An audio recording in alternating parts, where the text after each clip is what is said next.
for starters, we'll read all 7 verses from the scriptures, and then we'll go to the definition and review briefly a couple of things, and then we'll go down further. And if not next week, hopefully the week after. Hopefully I can finish up next week. If not, I'll finish up the week after. As the Lord leads. But let's look at this first 7 verses once again in Proverbs 1. The Proverbs of Solomon, the son of David, king of Israel. To know wisdom and instruction, to perceive the words of understanding, to receive the instruction of wisdom, justice and judgment and equity, to give subtlety to the simple, to the young man knowledge and discretion, to the young person knowledge and discretion. A wise man will hear and will increase learning. Note that. Increase learning. A man of understanding shall attain unto wise counsels. To understand the proverb and interpretation, the words of the wise and their dark sayings. The fear of the Lord is the beginning of knowledge. Fools despise wisdom and instruction. All righty.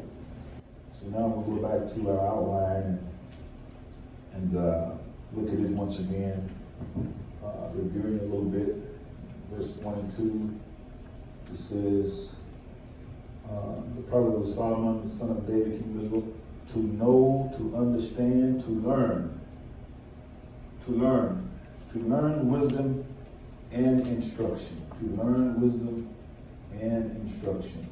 Wisdom being defined, the right use or exercise of knowledge. The right use of knowledge or the exercise of knowledge.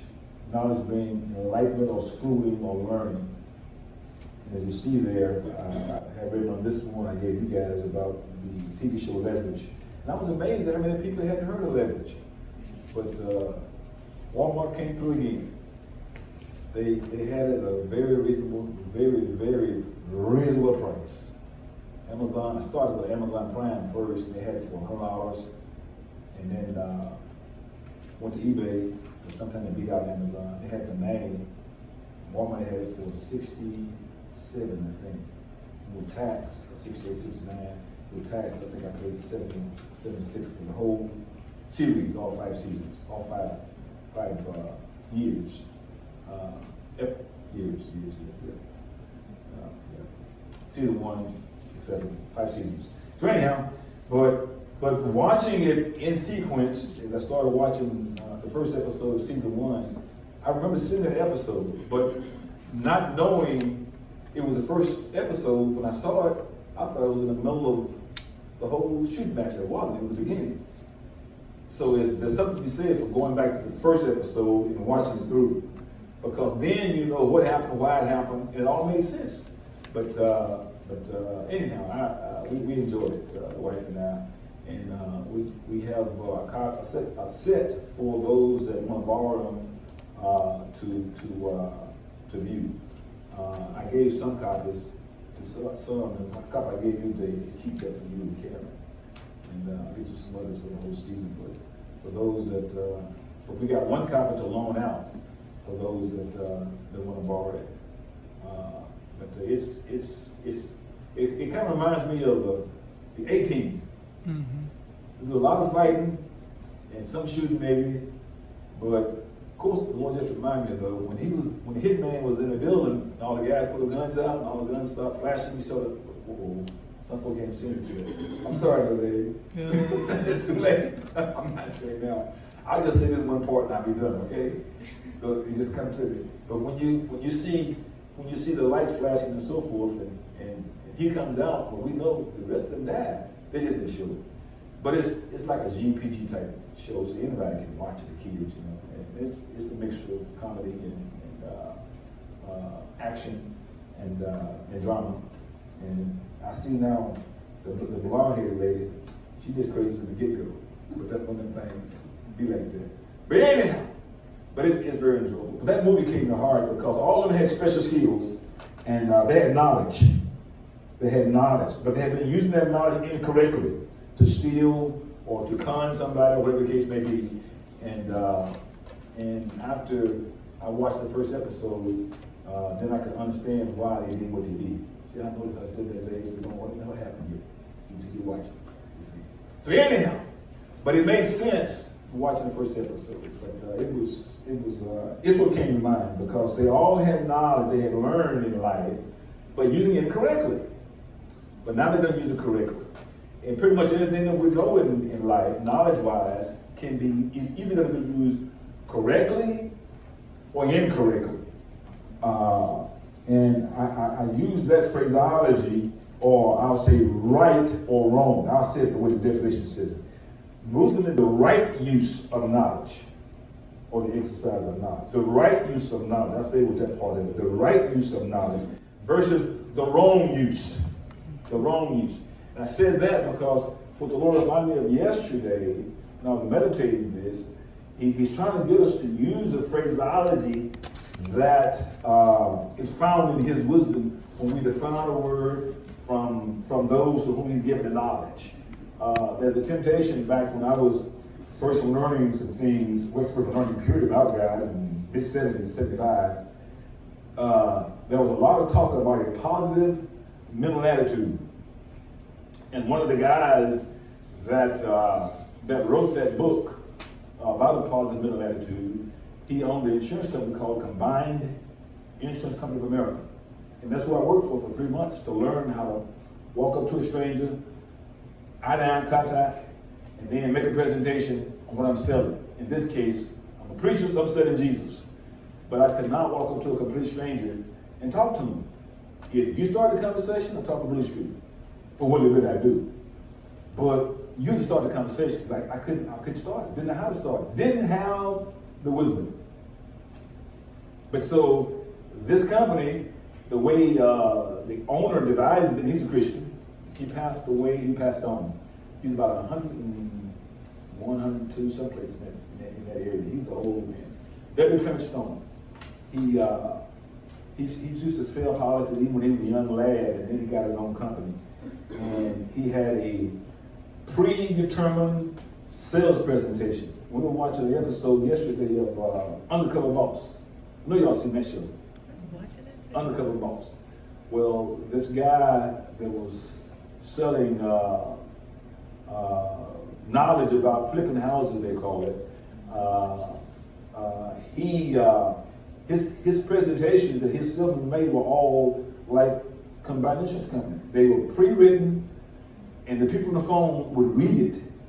And as they were counseling this one guy, who's the boss undercover, he was pretending to be somebody else, as you know. But really, the wig was messed up. That's exactly what I That's what you said. said. Oh, you saw the episode? Yeah, we watched that yesterday. Yeah, I wonder how y'all not know that was a wig. Even I know that's a wig, as naive as I am. Now, in some cases, the midnight say that's a wig. I said, that's a wig. That's a wig. It's okay. Take your word for it. But that was obviously a wig. Anyhow. But they said when you read it, the lady said, read it as if it's you. Don't be on the phone reading dun dun dun dun dun dun. Read it as if you say it from the heart. And it took me a while saying my presentation over and over. For 2 weeks we were at the offices in Dallas learning it. And then we went out, did it out in the neighborhoods to earn money. But we rehearsed on the secretaries in Dallas first. Every class did. They go to the secretaries and, and they know what's going on because they see these students there. But they play the game, and we go to each secretary, and we make our presentation. And then when we make the joke, they laugh because everybody got to laugh. It's required to laugh. And so, and it's some pressure because you're practicing to go earn a living this way. And when I made my first presentation, for real, to make some money, boy, sweat popped out. That was summertime, but it wasn't because of the sweat tape. It was because of the heat. It was because of the pressure. And but I had practiced it enough to where it just came out. But I'm sure my eyes would be because I'm having to think about it a little more than what I need to. But as I continue to say what I had learned using the knowledge they gave me rightly, then I look normal, my eyes look normal, and it's like I'm talking to a friend, we just shoot the breeze. Because for 3 months solid, every day, at least 20 times a day, I'm saying this over and over and over. It became a part of me. It sure did. And so this is the way that God wants us to have his knowledge that he's given us. Now, he don't want us to memorize it, all of it, but there are some things we should memorize. Some things. Now, Jesus will, we can start there. That's easy. Jesus will. See, no problem there. But on some other things, a little bit more involved, but we can memorize those too. But the main thing is to understand, to learn and understand the principles of how to rightly use the wisdom and exercise it. And just like in this case, I was able to do it to the point of where it was second nature. It's the same thing with God's wisdom as well. As we've done it and used it, it becomes easy. I remember when little Dave gave his first message, when he first started sharing teaching, because I had him share one Wednesday, I think it was, and I said, this dude got some knowledge. You need to share more, you know. And so I started pushing it forward. And when he first come up and he'd be like this, you know, all formal like, and he still do a little bit of it now and then, but I'm starting to see little Dave as opposed to the pressure of, you know, being correctly presenting my talk as Toastmaster in general. What's your position, by the way? Division Director of Toastmasters. Dewey has moved up, way up, see. And there's a certain way they're taught to make a presentation. And even in speech, when I took that to Hall High, there was a certain way we were taught, you know. But that's man's version of how you should present whatever you're presenting. But I found from watching Kenneth Copeland, that's the man that God really, really taught me about how we should present Jesus and the knowledge Jesus gave us. I was at the Robinson Auditorium back in, I want to say 1980, could have been 81. I was up in the balcony, and he was down on the stage, and he got his Bible, and he started teaching about Jesus, and he would walk a little bit, read a little bit, and he stopped, and he know how Kenneth Copeland is. And you just see this texting, breaking God's word down and putting it out there. And I saw somebody who was free, being himself. And if I didn't learn nothing else that night, I learned how to be free. Changed my whole ministry. Because before then, I was imitating other folk. Don't start now. That's my sister over there. Don't start now. No, I wasn't doing that. But I was doing something, everything but that.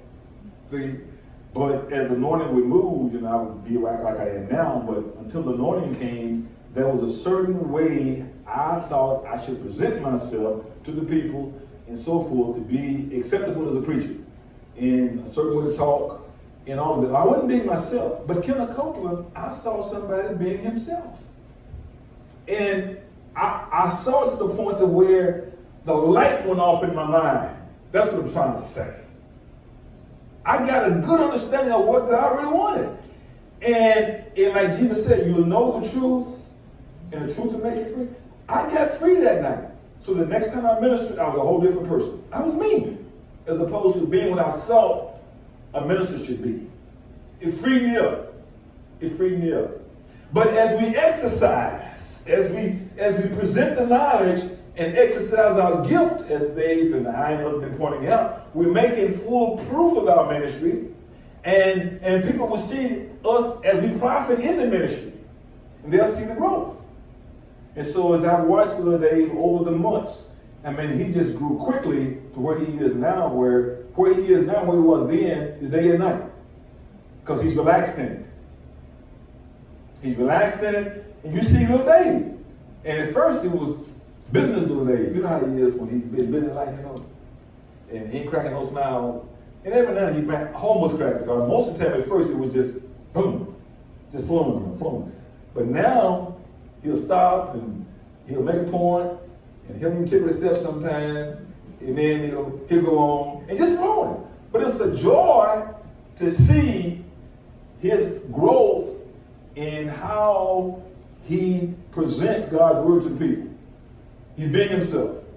And that's the main thing. But see, as we get used to speaking publicly, then we can relax and not feel that pressure, knowing that all God wants to do is be ourselves. That's the main thing. Be yourself. Be yourself. Be yourself. And when we're listening to him being ourselves, then the Holy Spirit has a freedom to do what he wants to do, because I'm not trying to please the people per se. As I give out God's word. Most of all, that was the desire to please God, but there was still that desire of pleasing the people and sounding pleasable. I'll say it like that. Sounding in a way where people be pleased with how I sound. You see. And all of that, any of that quenches the Holy Spirit, his mood. But when you can relax, just be yourself. No pressure from nothing other than just concentrate only on hearing from him and giving the people what God wants. That's all I'm concerned about now. And once God showed me Colonel Copeland, somebody who just giving the word, breaking it down, making it plain. It freed me up. It freed me up. But that's the side of wisdom. I hadn't really thought about that first read that. Wisdom is the right use of the knowledge. You know, in 1 Corinthians 2, Paul talked about he didn't come in man's wisdom. And he didn't come with ecstasy of speech. You know, but he came in demonstration of the Spirit. You see. But God couldn't have done that except he was able to be himself. So most importantly, we've got to be able to be ourselves. However I am as myself, be yourself. Then God can use you as he sees fit, rightly, while you're giving out the word. But the idea is to enlighten the minds of the people. Give them knowledge they can use. You're trying to help the people. Trying to help the people. When that's your heart's desire, it can be sensed. The people, even sinner can sense it. Anyhow, he goes on to say, right use or exercise of the learning or the schooling.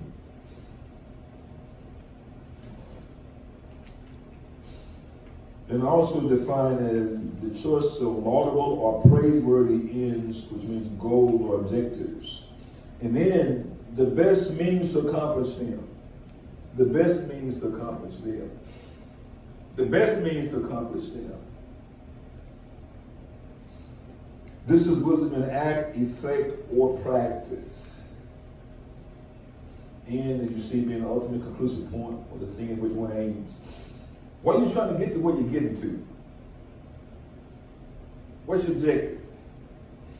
Well, with God's wisdom, we're choosing the most praiseworthy aims.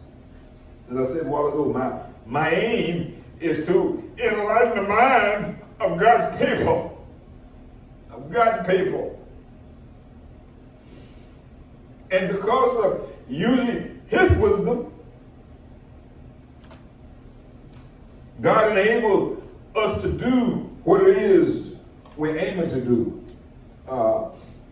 He goes on to say, a right, well, let's look at the examples of it. The end or the ultimate purpose, as Strong's would put it, the end, ultimate purpose of the commandments is charity. He goes on to say, out of a pure heart. That's 1 Timothy 1:5. And he goes on to say, a right to the end. If we have a right to the end, that implies a right to the means necessary for attaining it. So since we have a right to whatever it is that's from God, based upon the covenant we have with God, then we have a right to the means too. whatever that may be, that he's provided in the covenant. You have a right to that. And when God reveals to you what it is you have a right to, then by virtue of that, we know also that God provided the means to get there. One way or another, or he's going to provide one way or another, either by the Holy Spirit or people, or the Holy Spirit through people, or by the angels. You see, but he'll get it done. And as Tim reminded me again, as he told me, your job is to believe me for it. How I get it to you, my business. And really, when you look at wisdom on one point, in one occasion, may say, do it this way for a particular objective. Then in a different circumstance, you may have the same objective, but God has different means of getting there because of the circumstances. You see, it's like building these houses that we got to build. See, the conventional man would say, go get the bank, get a loan. Well, that was the conventional man, and that was the goal at first. And that's the way most people do it. But then, because of the knowledge of how the monetary system in this country works, especially when it comes to credit cards, and I fall in love with zero-interest credit cards. Just take, if you got a balance over here, just take and put it over there with a new card with zero interest. So everything you pay is going toward the principal. Pay it off quicker, pay it off more easier, paying less money. You see. But you got to get your credit score to a certain point. That's where it starts. You see. And then as you qualify for these cards, you can do some things, but then you gotta also, as we point out, you gotta use them right. Hello, somebody. So what we did was, when we got the house refinanced, we put all the cards off. Then we started using one a little bit here and there, and had 3 or 4 others that we could have available. But then once I found out the situation with the house that got to be built, the fact that Deb and Turner wants to build a new house, and they're not looking to go get a loan for investment property. But then Wisdom said, use your credit cards. Why? Well, it's 0 years for one, or if it wasn't 0 years. If it's just a card and you're going to use it for 3 months, take 3 months to build a house. At most. Even a mansion, you got enough crew. 3 months, all it takes. Start to finish. Turn the keys off. Get your renter in there. Revive. Then pay everybody back. Pay the cards off. So whatever money you've used for 3 months, it's worth it. And then 2, you don't have to qualify. With banks, you got to pay loan origination fees, some other stuff too. But with your credit cards, you had a problem. You just use it, pay it off in 3 months. But we gang up on it. Gang up on it. Why? Because that's what we have available. That's the means we have. As the Wisdom says, as Sister Lucy would say from back in the days, use what you got. She'd always say that. Use what you got. A lot of folks got stuff, ain't using it properly, rightly. Excuse me, rightly. They're using it wrongly, but not rightly. See? But wisdom is the right use as well as the best means of the best means to accomplish them. And in this situation, that's the best means to do it. So once Dave gets the other information he needs, then the plumber is in the starting block. He's just ready to go. I talked to Doug yesterday in regard to what we're about to do. He's excited. But God has got it going the way He wants it to go. He's given us the means to do it. But sometimes we have to stop and get His wisdom about how to get it done. And once the wisdom comes, we can recognize that's God. That's God. One brother called it creative financing. In other words, it's more than one way to skin a cat. Well, we ain't going again. That old phrase it fits.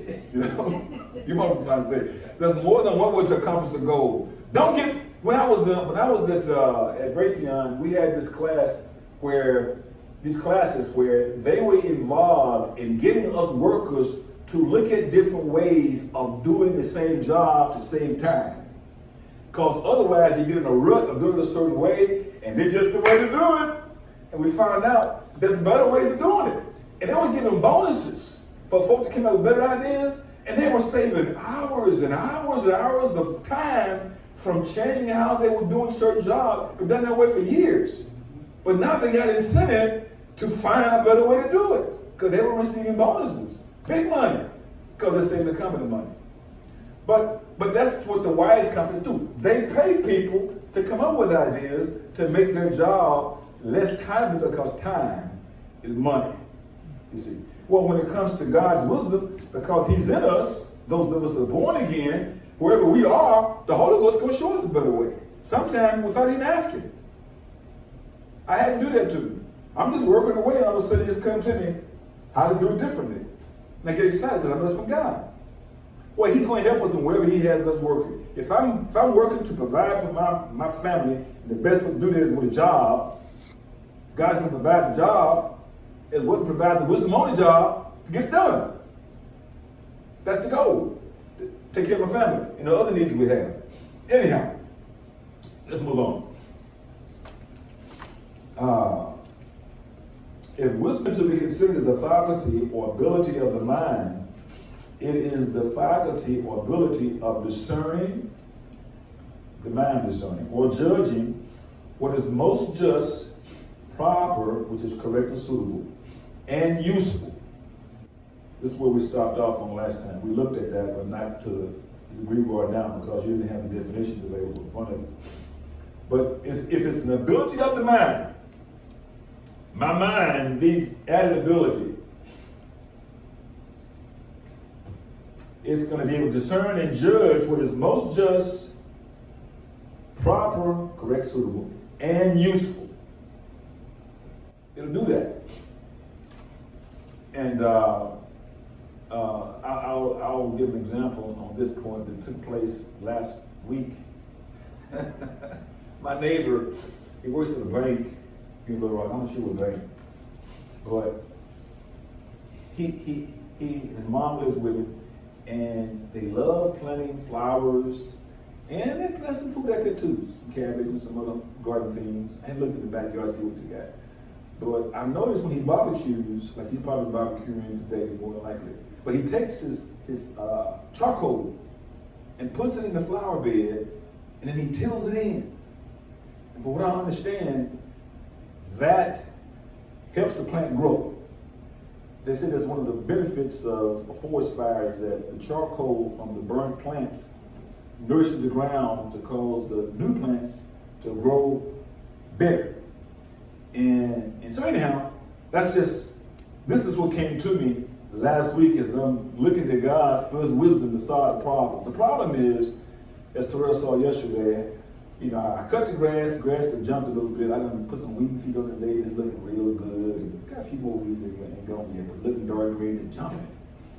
And so, and with it being warm like it is, and things greening up, I just raised the lawnmower up to where you can just see that green. Like at the banks. The banks grass is always plush. You notice that? And little brother, when last year when I didn't have the strength to cut the grass like I do now, to help me out, well, he cut the grass a time or two. Only he didn't raise the lawnmower up. He had it set low. And so when he cut the yard, it was low. I mean low. It comes close to scalping. It wasn't quite scalping, but it was so close. If it wasn't much between that and scalping, and that just bothered me. Excuse me. You trying to make sure it lasts. Well, yeah. Okay, move right along. But anyhow, I said, now Lord, He know I'm cutting my grass. Why He cut it low? And didn't nobody answer. Didn't get an answer. And so I said, okay, what I gotta do? Wisdom say, if I cut it before He cut it, then He won't bother. So I started cutting it. He always cut it on Saturday or Sunday. So I cut it Friday. I cut mine before He cut his. And so it was no problem. Unless when He cut his, He decided to go a little bit further down the street on my side. And so part of my grass is high and the other part where it bumps his is low, about 15, 20 feet. So wait, he's in line right there. And I just cut the grass, why he cut it low? And so I get off the line, I go on. And so I came in about 2 weeks ago, and he done did it again. I said, Lord, he just being low down, quote unquote. Then the thought came, well, maybe not. Okay, Lord, maybe not.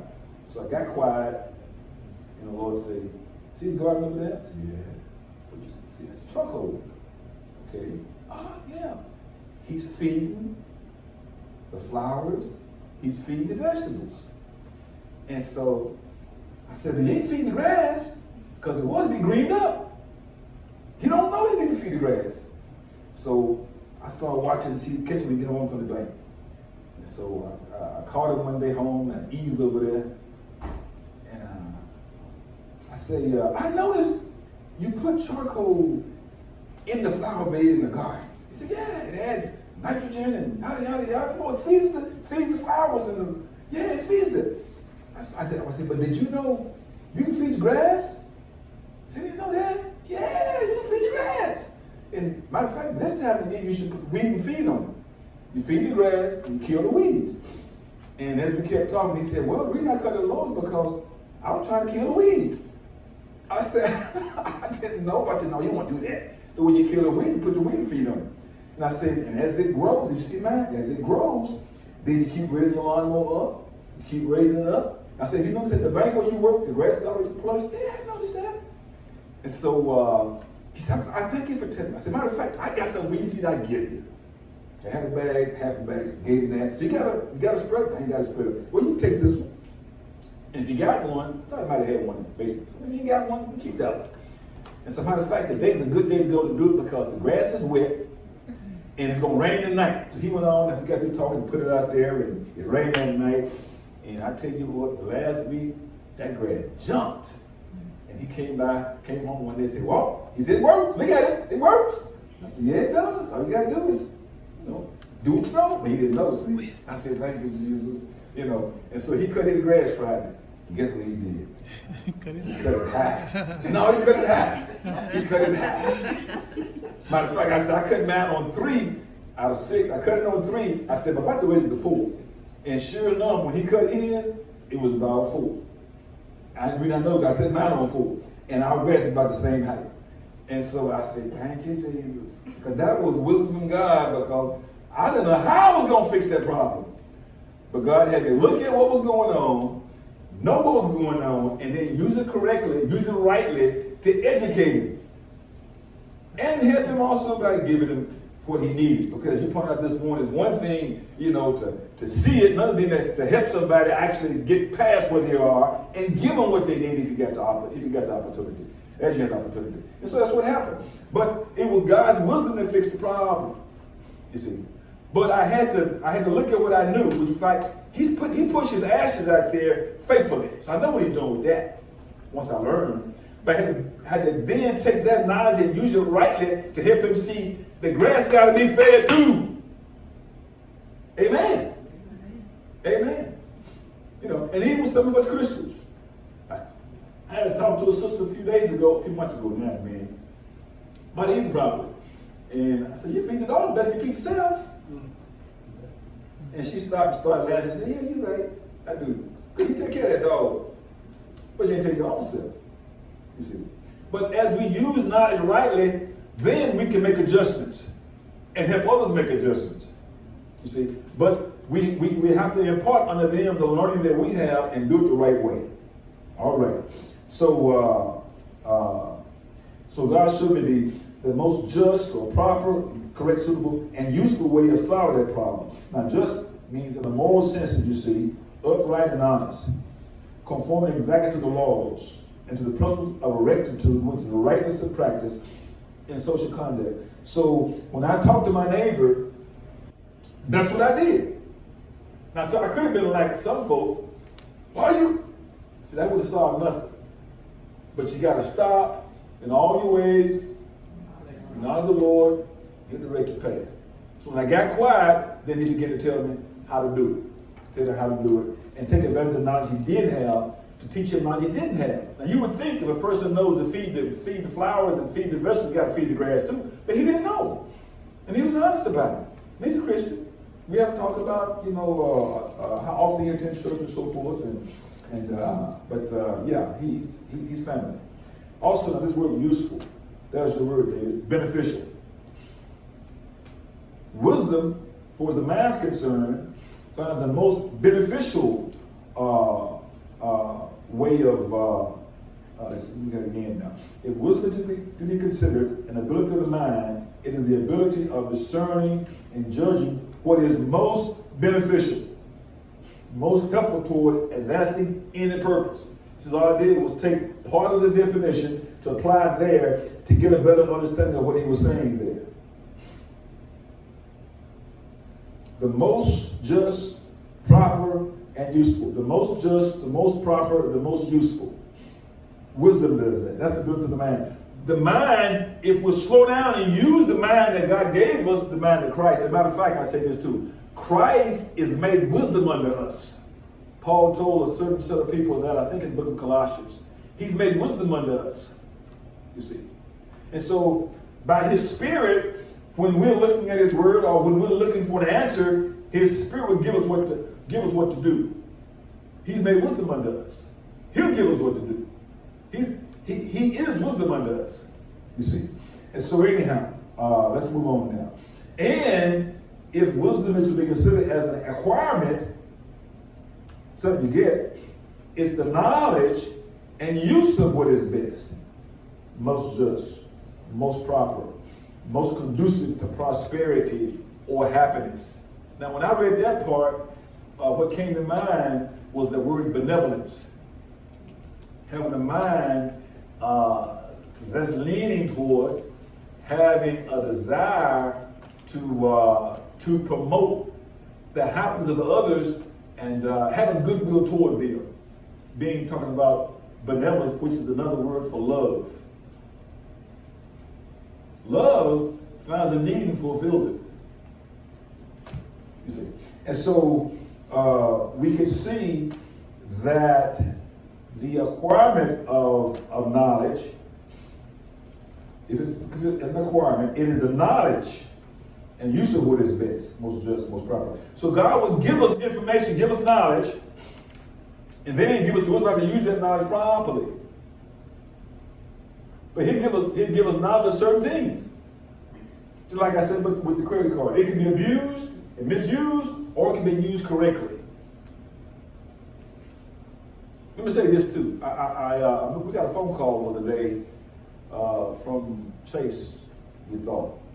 And the vendor said, this person said, do you wanna apply for zero interest? I said, no, we got no cards. I said, no, I'm telling her no. She hung up. And I said, wait, maybe she's talking about another card, or maybe she's talking about Chase wants to go back to zero interest. Because see, I had zero interest for a year and 3 months before we went on the cruise. And then it came off zero interest, so we came off the cruise and refinanced the house. Well, I refinanced the house. I paid it off, because that's interest, that's wasted money. So I paid it off. I said, well, maybe they're talking about going back to zero interest, because it's 20 whatever it is now. So I called him up yesterday and told the guy what she said. He said, that was a scam. Mm-hmm. He said, it's all over the nation.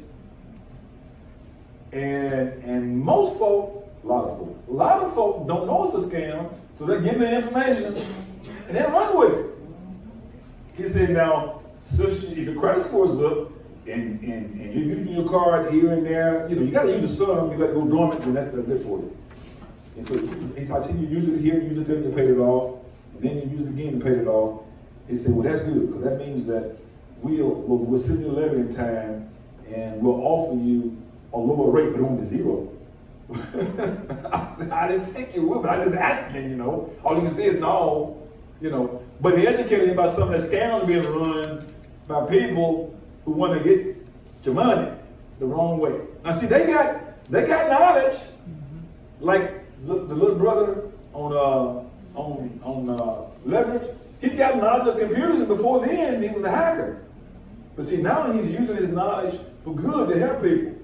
You see, and these people that called my wife the other day, they got knowledge And I don't know how they got, well, I know how they got the information, because like I say, our information is not for sale. And they got some of it and called her and some of the official and chased his name and was trying to get some information to get our money. But then the wife she is, she asked me, she didn't just say, well, it's not a good idea, I'll do this and tell him later.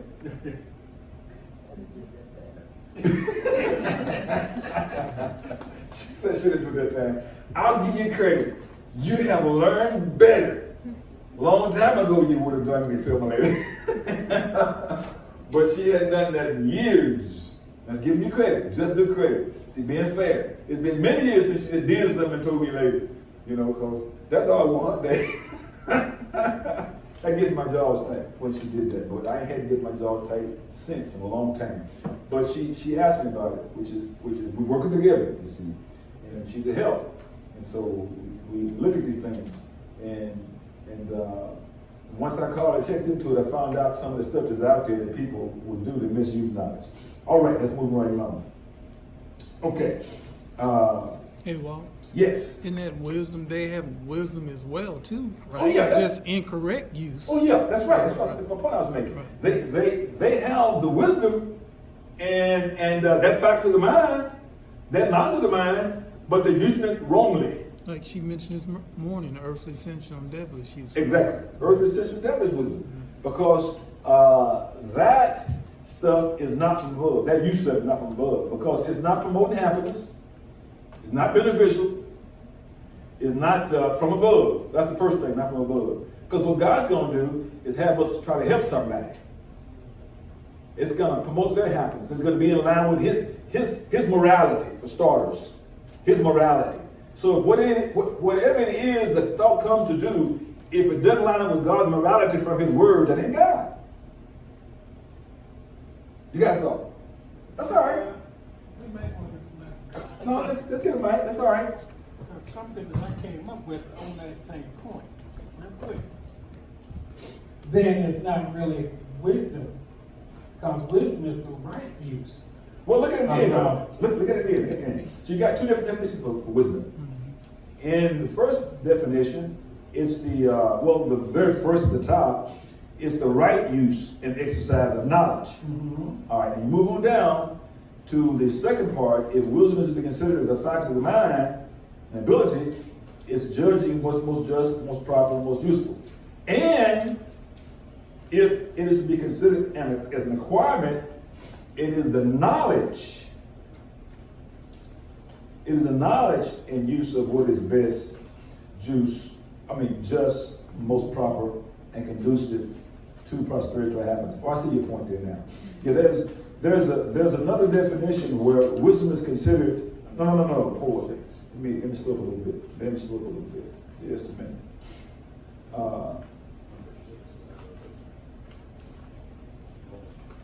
There's one definition where it gets into wisdom as being knowledge. Yeah, let's look at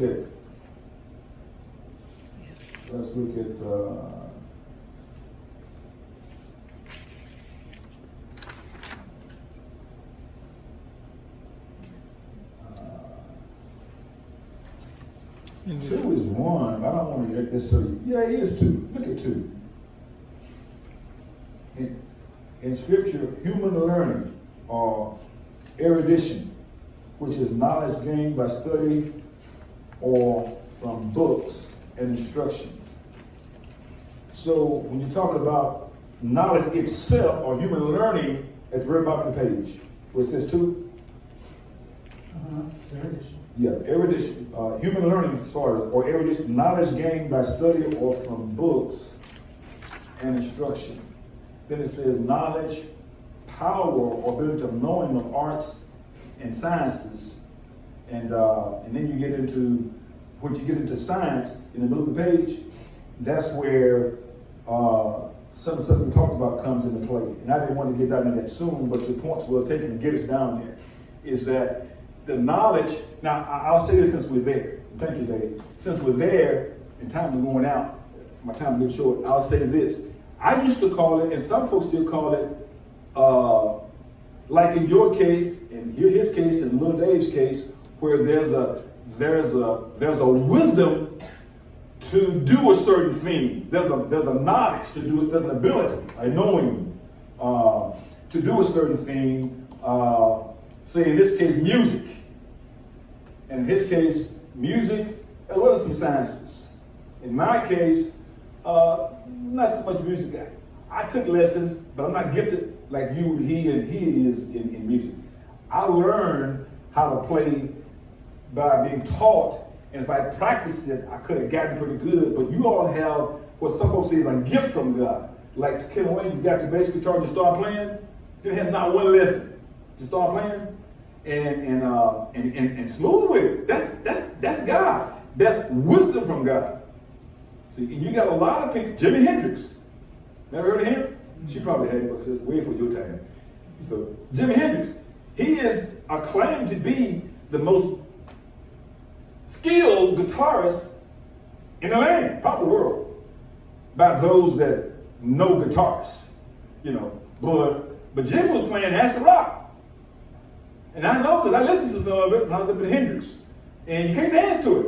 I like to dance. As a Christian, I like to dance, and you can't dance to that. It's just, it's all over the place. There's no rhythm to it. I know. But the guy was bad though with that guitar, you know, and but he's using knowledge from God, but using it wrongly. You see, now this gets into, now I call it, we usually call it gifting.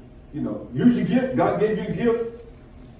What the gift infers is something given. God has given wisdom to humans. Every human that can sing, that wisdom came from God. And some use it for right use, and some don't use it for right use. You look at Aretha Franklin. She sang at church at first. The gift that God gave her, the wisdom to sing, the wisdom to write, the wisdom to organize a song, lay out a song to where it would actually sound good to the ears, depending on what sounds good means. You see, but then she was approached by some people in the world to make money singing songs that are not of God and to God. And so that's what she did and got famous. Matter of fact, she might have been the first woman to be inducted in the Rock and Roll Hall of Fame. Something I forget now, something happened that she achieved. But it's a sad commentary for a Christian who once sang for God to stop singing for God and start singing for the world, just for the money. And I heard lately where there's a controversy about the wheel. She's got millions of dollars that haven't been sung, and who gets it? You see, they're still fighting over that. But anyhow, but back to the gifting side though.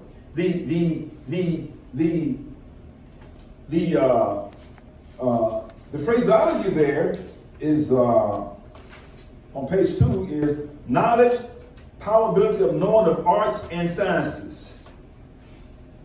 And then he gives a definition there about Moses being learning all the wisdom of the Egyptians. So that was knowledge he learned. But as you know, when Nebuchadnezzar brought the children of Israel in, he wanted people that were capable of learning what they wanted to teach them. They were full of wisdom and so forth and so forth and so forth. And they were able to recognize it as sinners. I mean, it's obvious when a person is sharp, like Little Dave or Terrell or somebody else, especially when it comes to music. Now, it can be developed and should be developed. God gives it to us to be developed. But as I told Terrell the other day, we were laughing about this and some other things of the night. I said, I remember when Little Dave came back out of college, and we were at the place up there on 50th State in the fellowship hall, and Terrell was on the organ. I think Little Dave was on the keyboard. I think that's right. And it was kind of cramped, but he was learning, and Terrell was teaching him. And I said, well, yeah, he playing, but he needs to practice. He practiced. He'll get there. You know, so I just watched him grow. And watched him grow. And watched him grow. And he just, you know. And then later on, I said, Terrell is like LeBron and I think you like Kobe. Ooh, I did I reverse it? You consider that a Yeah, I told you I didn't like the LeBron, but that's what you said. You know, I was just trying to make a comparison of how these two guys were, you know, how they had excelled. And we kind of laughed about it, you know. But you get my point. You see, and he's a monster now. Yeah, sure. He's a monster now. See? And when I'm watching movies, like when we saw John Wick, I say, they poked the bear. Don't poke the bear. He's a bear. And we got this saying where I work, if you're going to be a bear, be a grizzly. Because the grizzly is the baddest bear on the planet. For what I understand, that's a bad bear. You see, very smart too. But anyhow, but the point I'm making is that I watched as Terrell worked with him, and I listened to him as he's teaching the choir, and he's using phraseology and stuff he's learned about music and runs and all this stuff, and it's just, I don't know nothing about none of that. And I watch him sometime when he's playing, and he's just going. Why? Because he's gifted there. He has the wisdom for that. See, in Exodus 30, let's go over there real quick.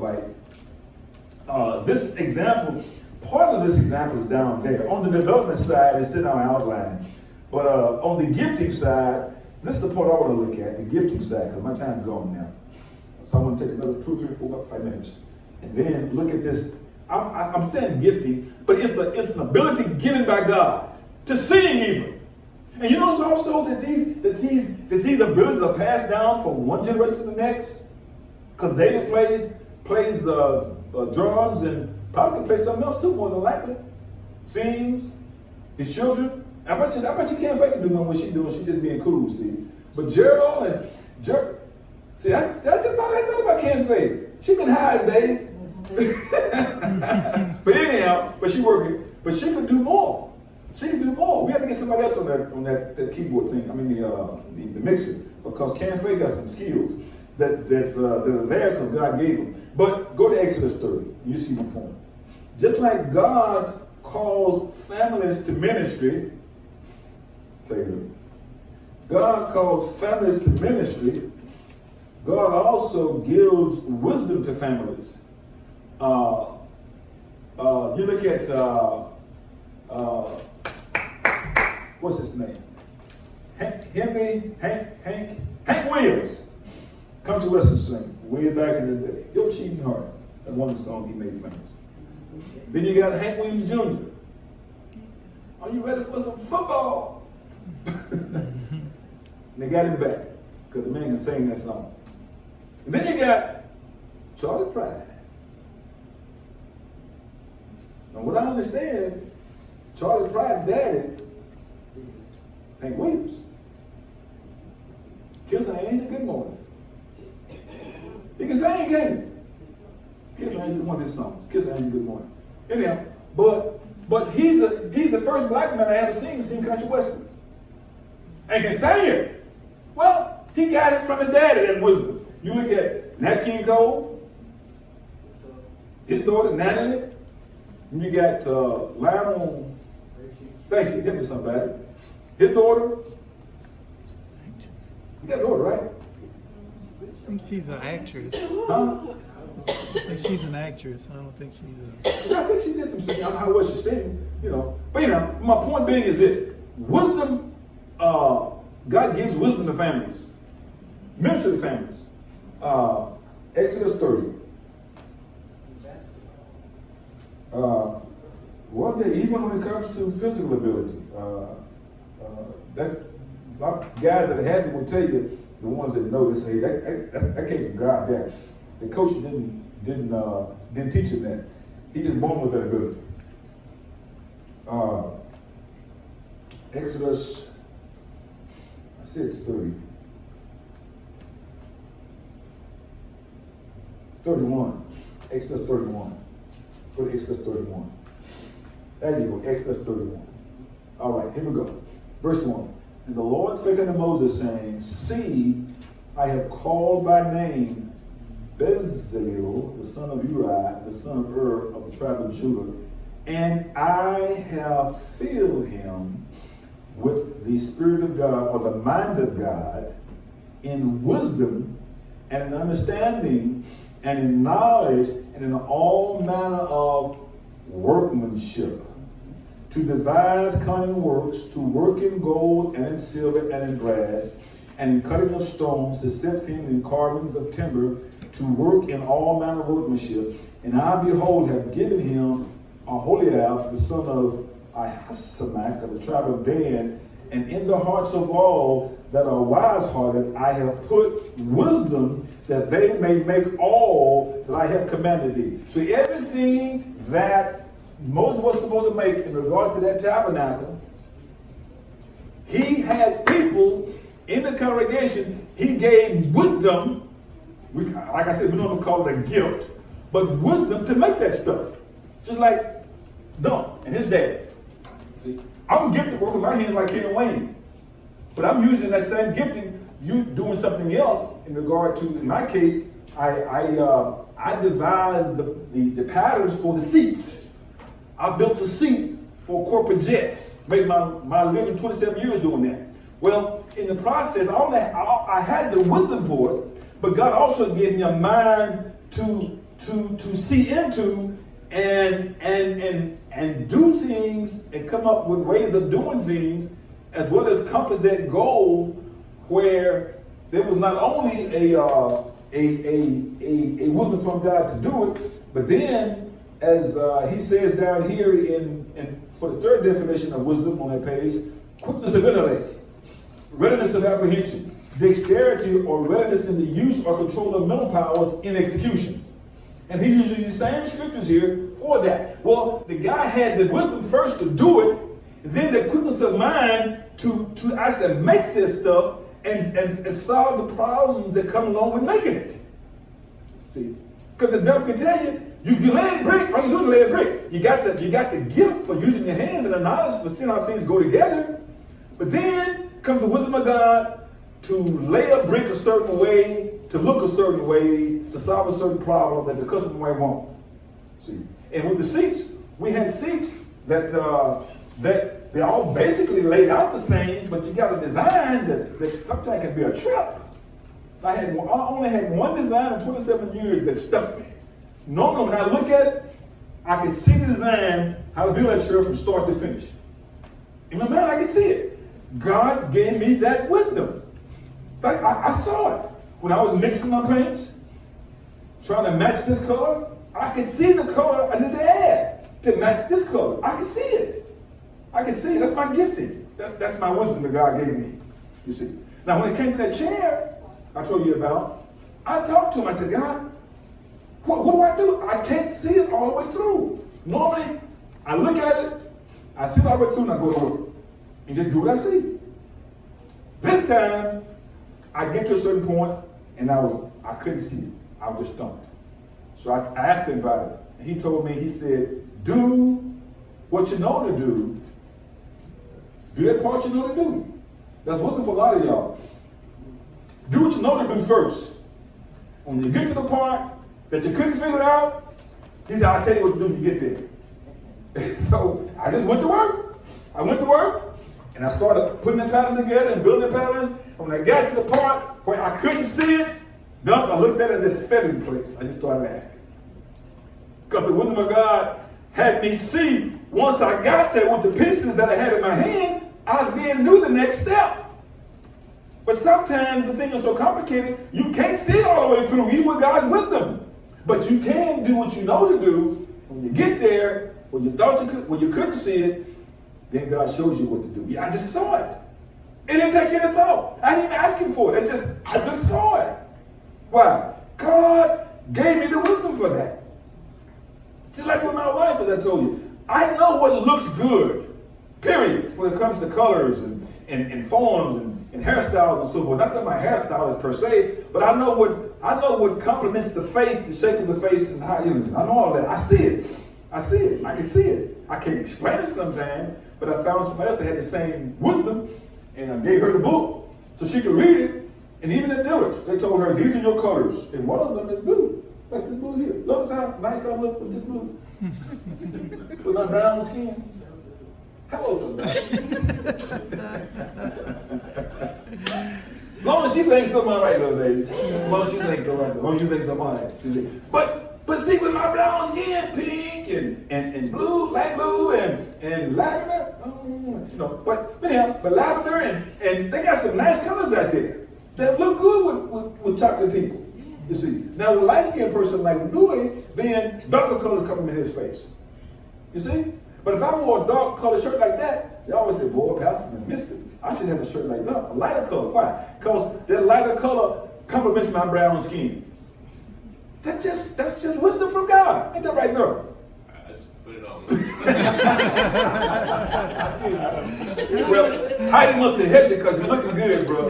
You're looking good. You see, but that's my point. You see? But in this case, music, even cooking. David got skills. And when it comes to cooking, I bet you if I was a betting man, David could taste something and tell you what is missing just by tasting it. Am I right, David? You see? Because he developed that. You see? And he could be a chef. Probably is a chef in the sense of what he knows, just ain't been to school and got the degree. But just because you ain't got the degree don't mean you're not a chef. Hello, somebody. Even us, we hadn't gone to school to get that doctorate. But because of what God teaching us, we know more than the people that got the doctorate. Why? Because the Holy Ghost is teaching us. Now, we could go get the doctorate if we wanted to, you know, but that's money spent that don't need to be spent. I just want to spend money on. Like going to Hawaii, for instance. Ain't that right, wife? I want to go to Hawaii day, I might go and get that doctorate there. No, I'm happy. I'm happy. I delight in not having the paper, but having the wisdom. Amen. Ain't about the paper. It's about the wisdom. The paper ain't helping nobody. Hello, somebody. But if I can help somebody, that's God. That's God. We gotta stop. I learned the longer I wanted to go. We gotta stop. But you can see what wisdom is. Any knowledge, learning is considered wisdom. But we still got to use it right. And in this case, the wisdom to do things, that's from God. That gifting to sing, to play, you know, and know mathematics, and all that's from God. But some folk use it incorrectly. And then some folk use it correctly. That's the wisdom of use then. But the knowledge itself is also wisdom, you see. But God gives it to man, but he wants the man to learn how to use it properly as well. That make sense? All right. Let's stand out of here.